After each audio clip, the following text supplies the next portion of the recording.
Welcome to LOA Today. Walt Thiessen and life coach Wendy Dillard here. Today is Thursday, September the 6th, 2018, 4 p.m. Eastern Time, your second daily dose of happy for the day.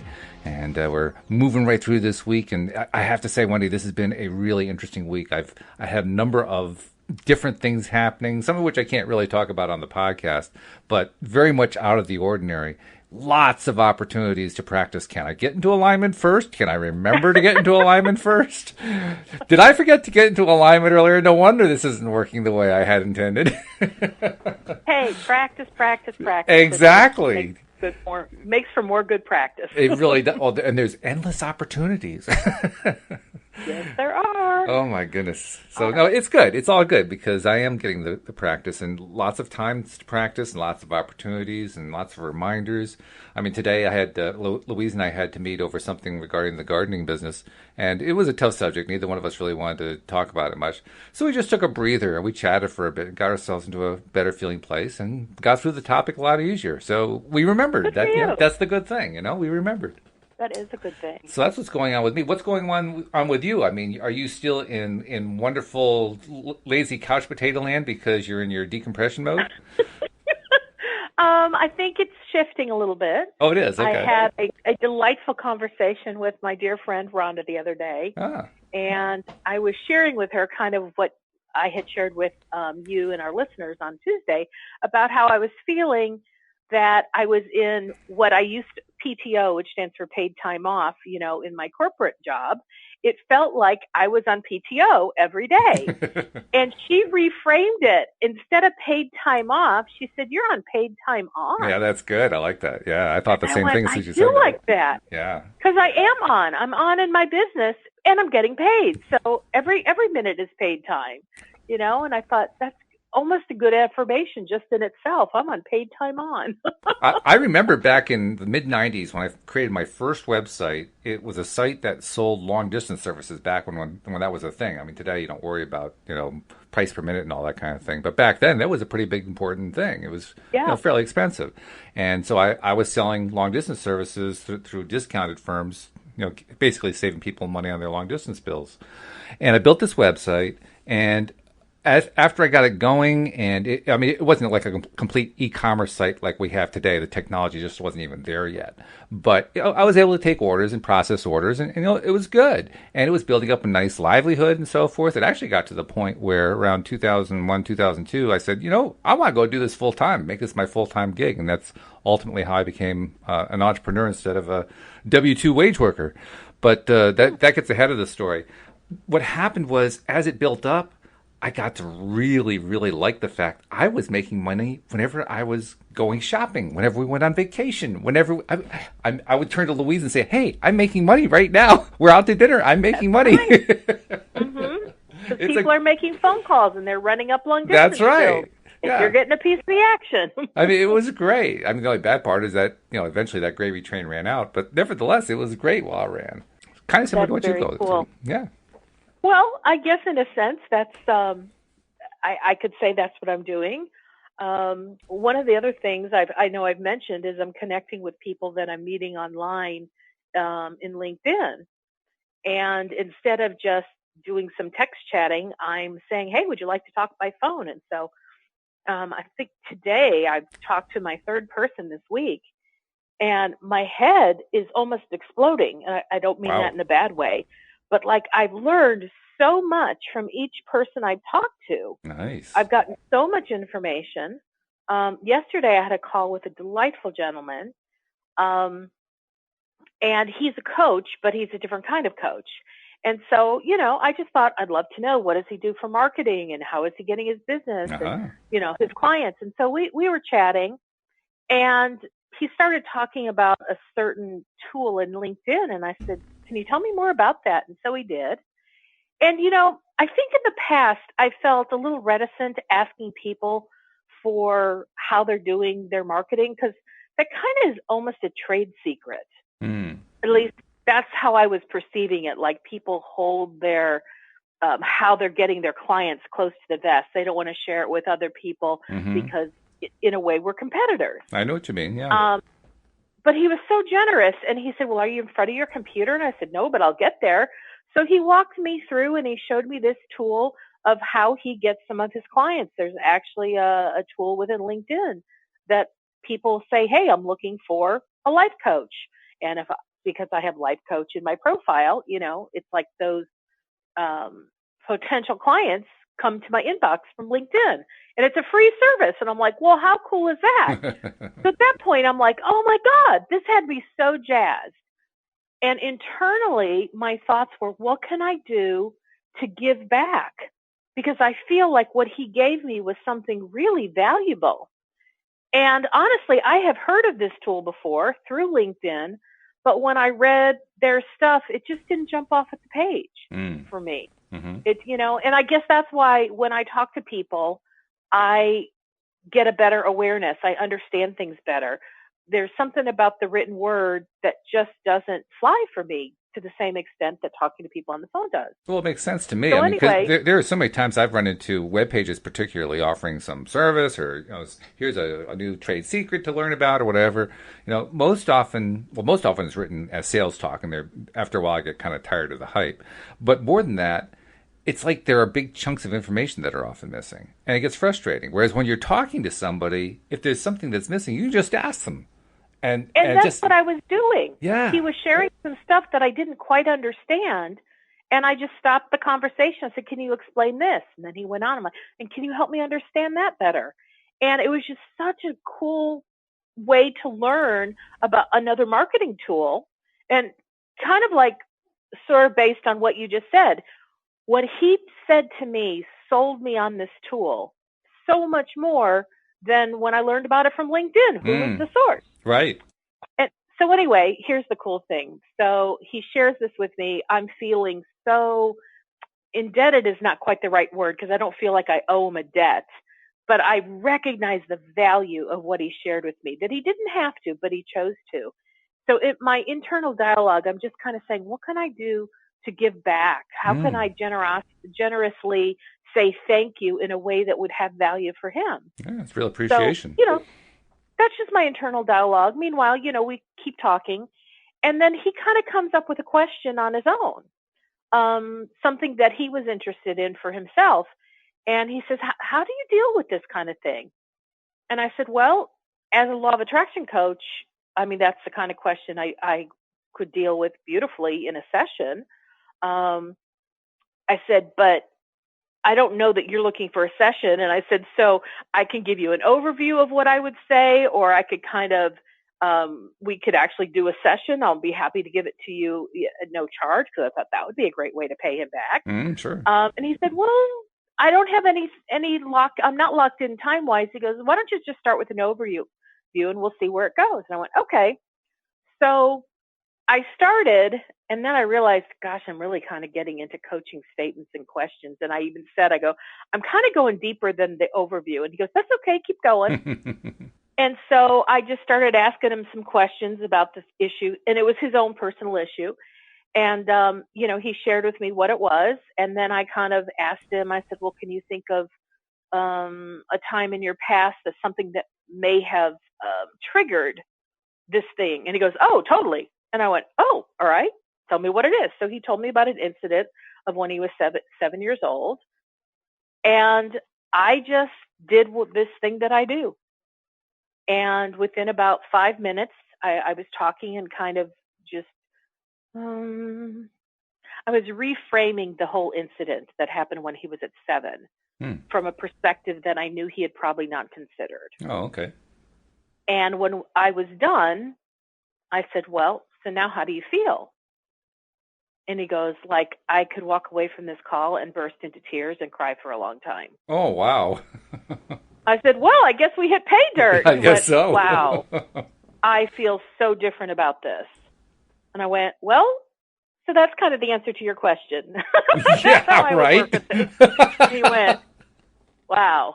So anyway, I said, I'll just pause while you integrate what just happened and let me know when you're ready to talk again. And so he took a moment and he said, no, I can talk. And I said, okay. So we went on to some other subjects, and, we kind of ended with, I'd be more than happy to pass on referrals if I find somebody who needs the coaching that he does. Mm-hmm. And I said, well, you've kind of experienced a little bit of what I do, and he's like, I'd be more than happy to, send people your way too. Great. And it was so cool because at the end, he said, is there anything else I can do for you? And to me, I'm like, well, he's already given me value.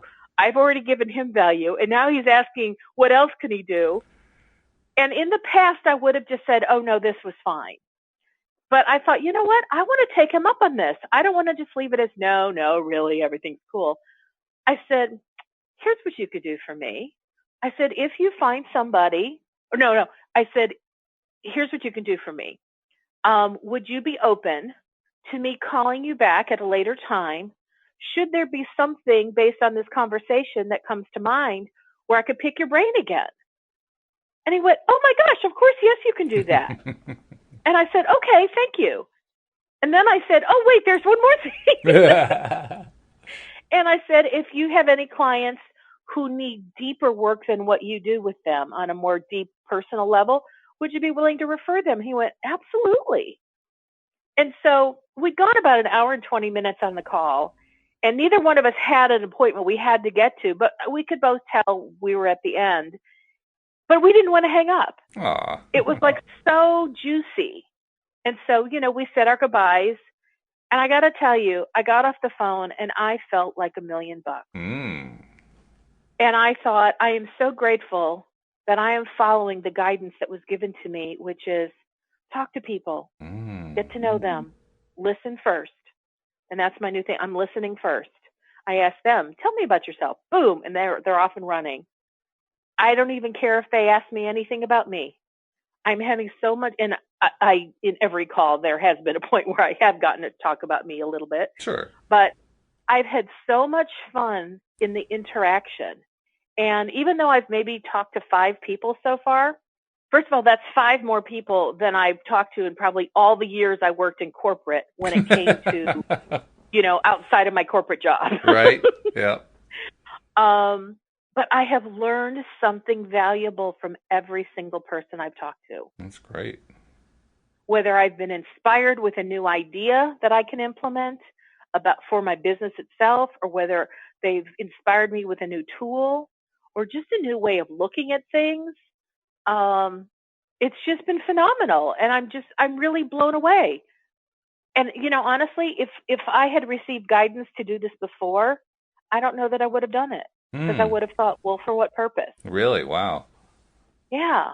But wow, it has been incredibly awesome talking to some incredible people. By the way, there was something in your story I wanted to mention. And I think you probably noticed it on some level, but it just really struck me. Your story really eloquently demonstrated what happens as the momentum related to focusing on something keeps building. Because the momentum I'm thinking about is the momentum of appreciation. You had your first exchange, and you were so appreciative with what he helped you with, and you put that appreciation out there, and he came back with, well, can I have some help with this? And you helped him with it, and you helped him in a big way, and the appreciation got even bigger from him, so now it's coming back to you, and it just kept building and building. You're right. And building. That is a point that I hadn't thought about it exactly in those terms, but oh, yeah, it was building. And if we would have stayed on the phone another and a half, we would have kept giving and giving and giving. I mean, you stay on that phone for 4 or 5 hours, you're probably married. I mean, that's how crazy it was. His wife might not have been happy with that. Yeah, that's probably true, yeah. But nevertheless. But it was just so incredible. And I was like on a cloud after the call. I went, wow. It was just absolutely amazing. So then today I have a call. Oh, another one. Yeah, and we talked for a long time, and she did most of the talking. She is a storyteller, and I pretty much could tell you her entire life story now. Not that I'm going to repeat it. No, of course not, but nevertheless. But she was like talking.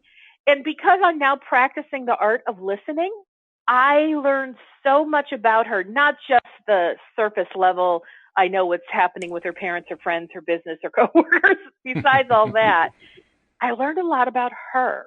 And what was fascinating is I learned things about her that I don't think she knows. Really? because I think if she knew what I just learned about her, she'd make some changes in her life, or she'd be embarrassed that she let out that information. And specifically, what I'm referring to is, now, first of all, I put out a search just for law of attraction people. Mm-hmm. So those are the only people I'm talking to, not because people who don't law of attraction or anything less, but those are the kinds of conversations I want to have. Those are the kinds of people I want to connect with. Well, plus you've also had And about 600 connect with you. So, I mean, the likelihood of the next conversation being with somebody who is into the law of attraction is pretty darn high, really. oh yeah, because the search I did was for law of attraction, so that's Oh, who's yeah. connecting right now. Yeah. So anyway, I read her profile before we got on the conversation this morning, just to familiarize myself with who she does and what she does. And I didn't see where law of attraction was even in there. It was not part of her title, so I thought it must be buried in the text of something. But that's okay, because the fact that she knows law of attraction, believes in law of attraction, utilizes whatever, that's still sufficient. So we're talking, and I'm listening, and she threw out some really big names of people who are in law of attraction that she has studied with. Oh, wow. And I'm like, okay, way cool. And then as I'm listening, I'm thinking, oh my gosh, she actually said the words that in her business, she has a no drama policy. And she was kind of talking to me about how somebody in her that works for her, is really into a lot of drama. But what was fascinating to me was, I don't think you're really hearing how you talk. All she did was talk about her drama. Really? And I thought, this is not a person I would want on my team, because it's too much drama. And she didn't edit herself. She just kept talking and talking and talking. And there were so many negative things. Like, I'll give you an example, and I won't use it exactly the way she said it. But so, like, let's say she's talking about her uncle, or no, let's say she was talking about a business process. And then in the course of talking about this thing that she does, she said, oh yeah, and I met so-and-so, and it turns out that person knows my uncle. Well, my uncle, he's an alcoholic, and he's been in AA for X amount of years. And oh my God, he almost committed suicide, and he's got this daughter who's, is barely getting out of high school. And this is the kind of stuff she was telling me. Wow. And I actually stopped and said, so what's the relationship between your uncle and this business process? Oh, yeah. And it's like you could tell. Dear, she so just ran off on a rabbit trail. Yeah, right. But I thought anybody who she was volunteering all this gossip, if you will, about somebody in her family, and not from a positive space. She could have just said, oh, and it was really cool because he knows my uncle, and so that just made the connection that much more fun. Yeah.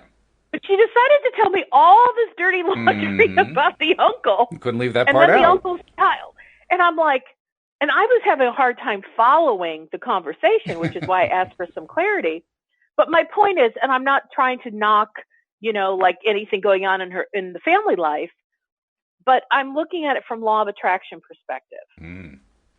We had earlier talked about law of attraction and how you attract things based on what you're feeling, and what you're feeling is based on what your thinking is. And we talked a little bit about the story, because part of her business is she helps people kind of retell their stories. And I thought to myself, are you even aware of the story that you're telling? I doubt it. Because she spent an hour out of our hour and a half conversation telling me stories that if she put any feeling into it whatsoever, she is like sending out so much of a broadcast signal of more of what she does not want. And it kind of floored me. Yeah. Now, I will say I'm kind of grateful that she's not, her title was not Law of Attraction Coach. That's good, yeah. But, I mean, she has a different kind of coaching business, and I feel pretty certain that she's really solid in that business, what she's doing the coaching for. Well, good. But on a personal level, where she's like, oh, yeah, I totally know Law of Attraction. I've been following it for years. I practice it, whatever. I thought, I don't think she practices it to the extent that it can be practiced. Well, I guess it depends on what kind of goal you're trying to go after. I mean, maybe her goal is to be the only drama queen. Maybe that's why she doesn't want to work with other dramatic people, because she doesn't want them to take over her space. Well, based on some of the things that she said she's working on in her personal life, I'd say that's probably not it. Oh, okay. But you hit on a point that I noticed, because I thought, who puts in their company policy that they have a no drama policy? Somebody who has a dramatic issue, perhaps? Yes. Mm-hmm. And they don't like the drama they're experiencing. Mm-hmm. But she's probably not recognizing how much she's experiencing in her own life. She's seeing it in other people's lives. I think it's actually a pretty common phenomenon. I mean, you see it among very famous people. You see it in, like political circles, politicians. You see it among various entertainers. You see it in news people, and all these different kinds of people who are in the public eye. Over and over again, you find instances where they rail against this or they rail against that, and they've got this or that in their background. It's really common. Well, and because, so that's how, the universe tries to get our attention when the universe is trying to get our attention directly and we're like missing the signs and the clues, then they'll be outside of us. Mm. The things we don't like will be playing out in the people in our world. But so to use law of attraction deliberately, when you see something in your world you do not like, instead of just going, well, I don't like that, and I'm going to look the other way, go, what is it about that I drew this into my life? Mm. What was my part of this co-creation? Because one of the comments she had made about somebody that, she had to let go and, like good riddance and blah, blah, blah. And one of her other coworkers is like, well, what do you think her problem is? And so she was telling me what their conversation was. And I just threw in for grins because I wanted to test the waters. Mm. And I just said, well, you know law of attraction. And I said, nothing ever happens in an isolated situation. I said, yes, there was stuff going on with that individual that you've let go, but you know that you co-created that. There was something in you. Very nice. Oh, I like that. And she kind of went, oh, yeah, you're right. You're absolutely right. And then moved on. And of I course. went, okie dokie. Yeah. Got a little bit of a soft spot right there. I got that one. Yeah. And I will tell you, I am certainly not blameless in this kind of thing. No, of course not. None of us are. Because I was on a call with my coaching friend, Rhonda, and we were working on some stuff for me, and something came to my attention, and I said, this is just really triggering some stuff from a couple of years ago with this a particular man in my life, and I'm like, I'm not really liking it, and I never really could resolve or figure out what my part was in this from 2 years ago. And so I told her the incident that happened two plus years ago. And I said, I was really hurt by him. His behaviors were things that just really caused me pain. I thought we were really close. But he acted as though we weren't. And he did some things behind my back that just really felt uncomfortable. And I said, so now he's not doing anything to me. A friend of mine happened to bring up some stuff going on in his life, and just the mention of him caused the whole stuff from 2 years ago to pop back up in my world. Oh, okay. And so I said, I'd really like to work on that because it does not feel resolved. Mm. And if it's not resolved, obviously I can recreate it again, and I don't want to. Yeah, I don't blame you. It's not fun. Yeah, so I thought, okay, the mere fact that this person came back into my awareness, I thought, okay, I'm going to take that as, my inner being's way of saying, hey, let's go work on that thing now. Don't wait for it to get recreated and that you create more pain. Just let's deal with it now. So I'm like, cool, I will. So as Rhonda and I talk, she's asking me coaching questions. I'm getting some insight. We're going back and forth. And I was shocked and amazed at what presented itself.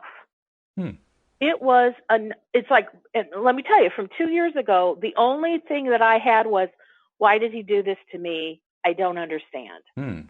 I could not see my part in it at all, even though I was aware I had to have had a part in it, but nothing was coming to the surface at the time. Well, this time as I'm like prodding and poking around at it, I went, oh my God, I completely crossed his boundary. I was still an enabler back then. And I said, I was projecting expectations that were not appropriate. And now all of this stuff I'm talking about was stuff that was not ever verbalized, but I like connected to what my internal motivations were that I was not aware of 2 years ago. Good for you. But yesterday I could see as plain as day, and I went, well, oh my God, no wonder he pulled back from me. No wonder he stopped, being as open and vulnerable as he once was, because I was enmeshing with him in a way that wasn't healthy at all.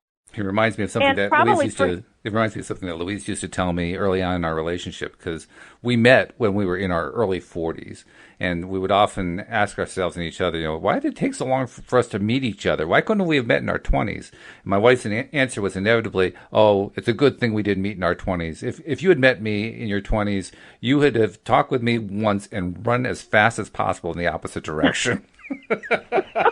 I had too much work to do on myself, she told me. And I totally get that. And so, back to the situation with this man that was in my life, as of yesterday, I saw as plain as the nose on my face what my part of the interaction was. Instead of being angry at him, I thought, well, my God, the only thing he could have done was what he did, to be kind. I mean, he actually was kind in the situation where I thought he was being horrible. But it's like, now granted, he's not a person who does his own personal work. Mm-hmm. So I doubt he could have dissected it to understand what was going on. But the knee-jerk reaction was pull back, pull away. Don't give her too much space because I'll take it and run with it. And so I totally get why he reacted the way he did. And the cool thing was, Rhonda wanted to say to me, good for you that you've recognized this. And she was wanting to say, can you forgive yourself?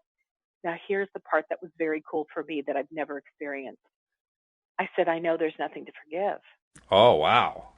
I said, this is the first time I've ever had huge awareness of something I've done that to me was like, ooh, bad news, Wendy, shouldn't have done that.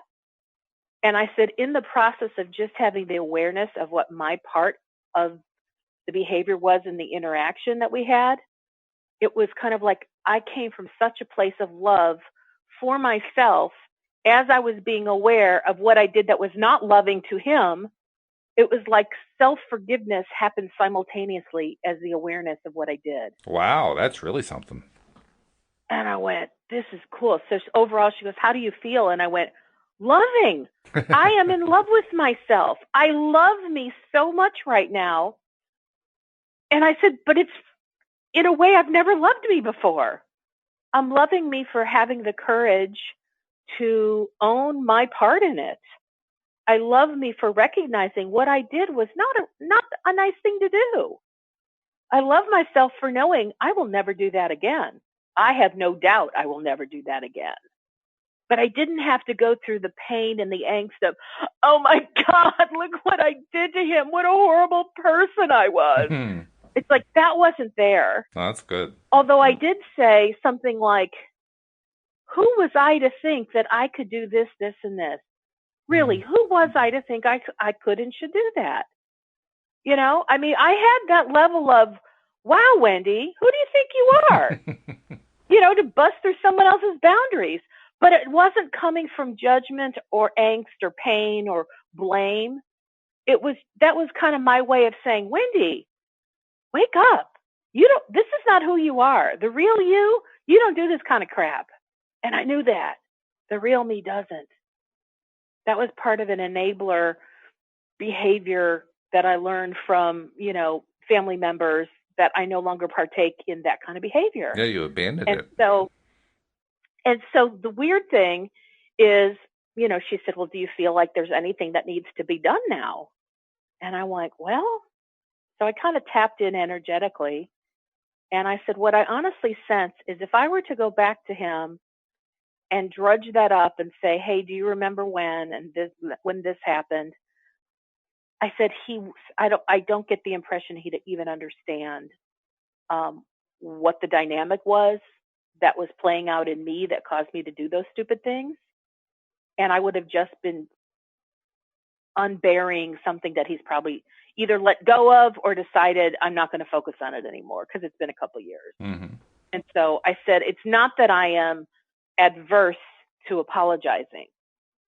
I just feel like this is an apology that I can do energetically, which to me means in my own internal, I have apologized to him for my part in this. Now, mind you, as I say that, I'm not taking 100% responsibility that the whole thing was because I did something inappropriate. Well, no, it's got to be co-creation because there's two of you involved. It was a co-creation. I'm very aware of his part. But see, I already spent a long time venting over the part that he played that hurt my feelings. And I'm like, I don't need to go there anymore. I need to just find my part in it. So that's how I focused on yesterday. Yeah. That's good. And so, I let it go. Then I noticed this morning when I woke up, he was on my mind and I was feeling kind of icky about it. And I went, where did that come from? And I just kind of pressed in, meaning really asking my inner being, what's this about? What's my responsibility to this thought? What's the message? And what I got was, because it was such a big deal that happened and I had processed a big, huge thing yesterday, it was active and available to me today. Yeah. And I focused on I hate that I did that to somebody, to someone I cared a lot about. And I reactivated the wound part. Mm-hmm, sure. And once I understood, I reactivated that thought. I just got, and Wendy, you can let it go. And as soon as I did, I went, oh, I don't need to activate that. And to activate it just simply means you focus on it. Right, yeah. So I chose to let go of my focus. And I went, oh, I'm going to focus on the fact that his and my relationship was a gift. And the interaction we had was a gift to me because it helped me let go of another piece of that enabling behavior that I had lived with for so long. And that's a classic Abraham pivot. Yeah, thank you. It is. It really is. And as soon as I turned my attention toward what a gift that relationship has been to me, boom, I instantly felt better. And I hurt somebody feeling went away. Mm-hmm. Yeah, that's great. And that didn't happen overnight. That's something I have practiced to be able to do that and to pivot and go, yeah, I don't need to go back and unearth this thing. I don't need to call this person. But, I've had, I'm thinking about a client I had a long time ago. It's kind of like every bad thing that's ever happened to that particular woman, she could dredge up and make herself feel bad all over again, no matter how long ago it was, because that's what she had practiced. She could reconnect to every bad, dramatic thing that had ever taken place. Well, I always say it's good to have a skill, but there are times when there are certain skills it's not good to have. Well, I did my best to attempt to pivot her and said, well, look how adept you are. That's right. At being able to reconnect with feelings that don't serve you. Now let's start focusing on things, because of course there have been wonderful things that have happened in her life. Sure. And she had just as easy access to them as she did the negative. But I said, let's start focusing more on those things, the things that made you feel good. She's like, well, I don't have that many. I said, oh, I'll bet you have more than you even know. Oh, yeah. You just haven't practiced accessing them, but they're there. So that's what we worked on. That's great. Really good stuff. Yeah. I mean, I can appreciate what you discovered. I mean, I can't say I've ever had that direct experience that you had. We had the quick, get it, feel it, forgive it, release it within a split second. I can't say I remember having that happen. That's remarkable. I mean, that's really I hadn't either. It was really cool. Very cool. Yeah. It was like a level of releasing something that I'd never experienced before. Mm. You know, Wow. and I don't know that Rhonda had either, because she was doing pretty much what I do, which is when you know somebody has just unearthed some really big hairy thing that's really painful, you know, you help the client soothe the pain so they can move into feeling better.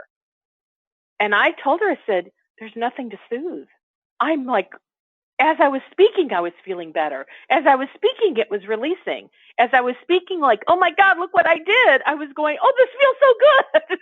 Now, there are probably people listening in who are thinking, geez, I wonder if I could do that. And I'm wondering, you only had it happen this one time. It's the first time. So, I mean, you don't have a whole lot of data to go on.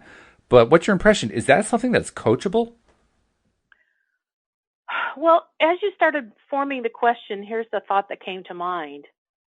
I had been, and I think many people are in the same position, I had felt that because I was focusing on, oh, look at this, and I'll just say bad, just for the sake of conversation, look at this bad, unkind thing that I did. I think it's a common thing that when we think, oh, what I did was unkind, we should now feel bad about that.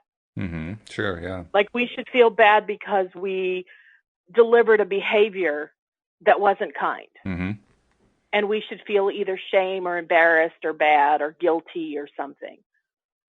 And so I think that's common. I believe that what occurred for me yesterday is because I have such a strong belief that there is no space for judgment. There is no reason for judgment. My inner being doesn't ever judge me. My inner being only loves me, encourages me, and inspires me. And I've asked to be more like my inner being. I've asked for those characteristics to show up in my life, like as in those would be my first responses. I want to act like my inner being does toward things. I want to believe like my inner being. And I believe that's what occurred for me yesterday. Okay. And so I think it came from my desire to be more characteristically loving. And I guess I normally think about it in terms of I want to love other people, but this was I loved myself. Yeah. Oh, yeah. That was huge. And that's, I guess, why I was asking, is that coachable? Is that something that someone can be coached to do? I mean, I kind of suspect it can be, but I wouldn't know where to begin. I'm hoping you might have some idea. Anything is coachable, but I also think that the coach needs to have had the experience to be a good coach. Yeah, that would definitely help. Yeah. So now that I've had, in other words, 2 days ago, I couldn't have even considered coaching someone on this because I didn't even know it existed. Right, yeah. Today, I'd say, well, it's really fresh. I can only tell you what I experienced. Can I tell someone how to do it? Don't know. But the fact that I know it's possible now, I think anybody now can ask. I mean, this is, okay, so when somebody has something occur in their life that is really cool, my gut reaction is, I'll have some of that. Yeah, right, exactly. I want that. And to me, I've just told this really cool story of how I loved myself through the awareness of some negative behaviors that I had that I will now no longer ever do. Well, now that I've talked about it, anybody who's listening can go, I want to do that. Yeah. And their inner being can guide them as to how to make that happen. Their inner being is their best coach. So I guess ultimately the answer is yes. The answer is yes. There you go. That's good. Anything you can conceive or think of, the universe has the wherewithal to deliver. So now my next question becomes, okay, now if this is coachable, and of course we're like, jumping a large distance into the future, perhaps in terms of being able to practically do this, or perhaps you practically doing it in your practice. But I guess it leads to the idea that you can also tie this in when you're teaching somebody quantum leaping, so that as they're getting to some barrier in the way, and you're helping them learn to take that quantum leap. Maybe this becomes part of the tool set for dealing with it. Could be. Sometimes I think what you're calling quantum leaping might not be the same as what I call quantum leaping. Well, I have to admit we haven't talked about it much lately, so my memory may be a little bit fragmented. Well, I talked about something that happened in a coaching session that took a person from like A to Z, like boom, Right. where oftentimes it would take a long time to do it. Mm-hmm. And you called that quantum leaping. And I agreed. That had a lot to do with the client was ready and willing Mm-hmm. and didn't put up any resistance to the process that I was walking them through. And I would say that is the biggest key factor, the resistance level, because I've been able to walk people from point A to Z where there literally is 24 steps between there, and the average person takes time to go through each one of those 24 steps, and they may take a month or a year to get through each one of them. Yeah. Mm-hmm. Sure. And then there are some that are so ready and so hungry, and they show up so open without resistance, they go boom. And the truth is, I can take people through the exact same process, but each client has a different result True. Yeah. based on their level of resistance. Yeah. And the same thing for me, because the kind of result that I got yesterday was so quick, so fast, no resistance present. Whereas if I would have had that same kind of thing where I wanted to resolve that, let's say 5 years ago, it would have taken me a long time because I had a lot of resistance. Meaning that So, everybody's different and everybody's in different circumstances and different yeah, places in their lives, and so it's going to be different in every case. yeah. And it seems as though the types of people and scenarios that I'm encountering, like in the last month, have been ones where I have had the awareness that the person I'm talking with, I'm going to say, is completely not aware. They're not conscious of what's going on. And when I'm so aware of it and they're so not aware of it, sometimes it makes for an awkward, discomfortable place. I just made up a word, uncomfortable place for me, because I go, okay, are they friend, family, client? Mm-hmm. I have a different responsibility to each one. Yeah. Sure. I feel like my responsibility ultimately is to love them all. But the client has paid me to point out areas for improvement. Mm-hmm. My friends are almost all what I call in the personal development space, where we Mm-hmm. kind of have a carte blanche. Yeah, we can point things out for each other, Yep. but it doesn't mean they're open to hearing it. As a matter of fact, I have one friend, I'll say something and I go, oh, I totally know what you mean. Yeah, that's what I've been doing in my life. And I'm going, huh? You don't understand what I'm saying at all. And if you understand the words, you're absolutely not relating it to your own life circumstances. And it's so easy to do. I mean, that's kind of what I was alluding to early on in the conversation when I was so proud of myself that I was noticing different things Yeah. that I needed to do in order to get into the better feeling space in the midst of a not so good feeling space. And that's the way I've been experiencing a lot of that lately. Boy, oh boy, it's so easy to miss this stuff. That's why Yeah. I'm so proud when I discover it. Like, oh wow, I noticed that one. And you ought to be proud of yourself. That's the big celebration. Pat yourself on the back. When you have awareness of something, especially if it's the kind of behavior you've done for years, Mm. but all of a sudden this time you're aware of it, maybe while you're doing it, and you go, oh my gosh, look at what I'm doing. Yep. Bill Harris, who has been in the personal development space for a long time, he just recently passed away, and I only say that if people want to learn from him. He's not here anymore, Mm. but his organization still exists. But anyway, one of the things that I learned from him was he talked about when you're in your own mind, when you witness yourself doing anything that does not serve you, and I'll explain this in a moment. In the moment you witness it, it's coming from a different level of awareness. And when you see this thing does not serve you, you will change forever. Your brain will literally rewire itself for you never to do that again. Hmm. Because that's how important having true awareness is when you see yourself doing something. So it's not about talking about a behavior later, like after the fact, or going, gosh, I wonder what caused me to do that. It's not that. It's while you're in the midst of the behavior, it's like there's a separate part of you inside your head and you see the behavior you're doing while you're doing it. And you're recognizing how it does not serve you. Yeah, I would That is like, I'm sorry. no, go ahead. I was going to say it's kind of like, what would be the appropriate analogy? It's kind of like being on a rapids ride, where you're riding a tube or an inflatable boat in the rapids. And as you're riding along, I mean, usually, of course, when we do this, we have somebody who's actually doing the steering who knows what they're doing, so we don't have to do it ourselves. But kind of imagine for the moment that you're doing it yourself.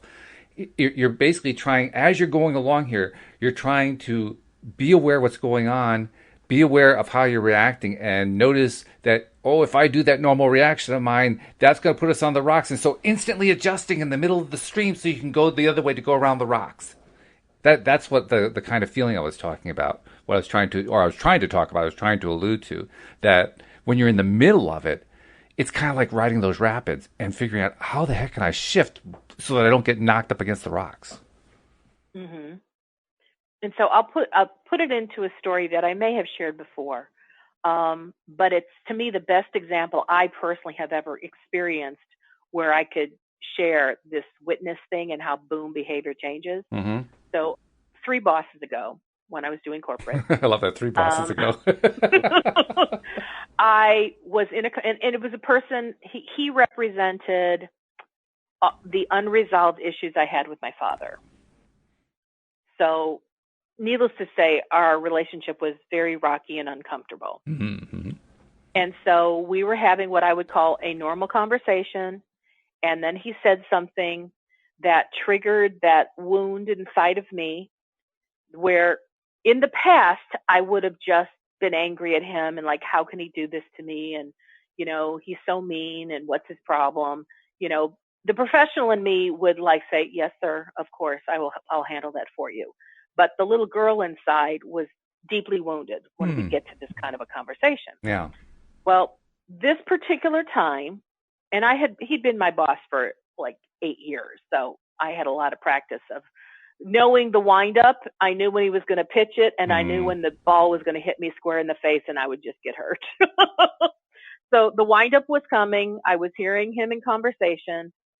And as his words were being spoken, mind you, we're not in person, we're on the telephone, so he can't see me. The moment he like the blow hit, this all happened in a nanosecond. I felt my body, my physical body, like my shoulders shrink down. I felt my head kind of lean down. It's like my posturing became the wounded little girl who had just been criticized by her father. Yeah. And we all know that when we see a puppy that has been swatted on its butt or something, and Right. it's feeling bad, Yeah. it has that wounded look. Well, that was the posturing I went into. Now, mind you, I was a grown woman, but that was what all of a sudden I felt that take place in my body, but I was witnessing it because as it was happening, I was aware of what was happening. And now this had never occurred. I'd never had this awareness before. And all of a sudden I realized, oh my God, I am now acting out of the wounded little girl mode. And in the moment I had that awareness, I jerked my shoulders straight up. I pulled my head up high. And the voice that came out of me was the professional woman voice. And I knew that the energy and the power behind the voice was Wendy, the professional. It was not Wendy, the wounded. And so I responded to him in whatever way I felt appropriate. And instead of doing the, yes, sir, I said, I hear what you're saying, and here's a perspective I'd like to offer. And I just offered my opinion. He did not accept it. And I said, okay. But I knew he heard me. Because in the past, I always felt like, why won't you hear me? How come nothing I say, matters? I didn't talk that way. that was the energy I had internally.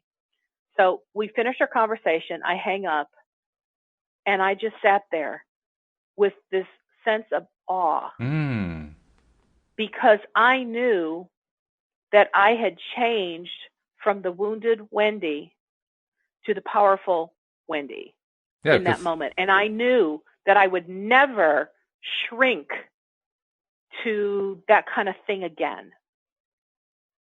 Yeah. And I will tell you, going forward, it never happened again. And I worked with him for another several years. I believe it. And as it happened, I went, oh my God, this is that thing that Bill Harris said, when it happens, you'll know. And when he's right, it just happened. And I was a witness inside of my own head. I had such a level of clarity and awareness of every little dynamic that was going on. And it all happened in a nanosecond. What I was doing, the awareness of it and the changing the behavior happened in a nanosecond. There was not even a skip in our conversation, my boss and I. And it was like, whoa. Yeah.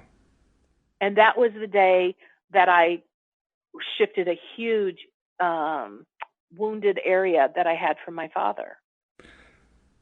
Well, as you're describing that, the thought that came to me, well, first of all, that was a really good example of what I was talking about riding on the rapids. You rode the rapids really, really well that day.